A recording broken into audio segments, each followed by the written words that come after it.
Social forestry division Palakkad junction railway സ്റ്റേഷനിൽ ലോക സർപ്പദിനം ബോധവൽക്കരണ പരിപാടി സംഘടിപ്പിച്ചു.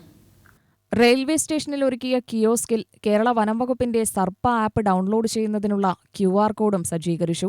600-ലധികം ആളുകൾ കിയോസ്കിലെത്തി പാമ്പിനെക്കുറിച്ചുള്ള സംശയങ്ങൾ ചോദിച്ചറിഞ്ഞു. ഒട്ടനവധി ആളുകൾ സർപ്പ ആപ്പ് ഡൗൺലോഡ് ചെയ്തു. അനന്യ വിശ്വേഷ് എന്ന 13-കാരി ഹെർപ്പറ്റോളജിസ്റ്റ് സ്നേക്ക് റെസ്ക്യൂ വിശദീകരിച്ചു.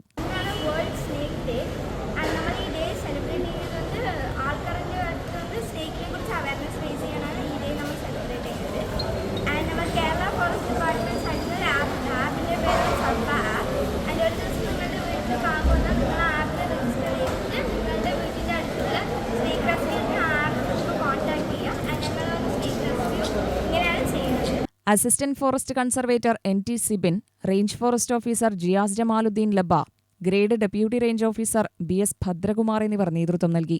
രാവിലെ 6 മണിയോടെ തുടങ്ങിയ ബോധവൽക്കരണം വൈകിട്ട് 6 മണിയോടെയാണ് സമാപിച്ചത്. UTV news, Palakkad.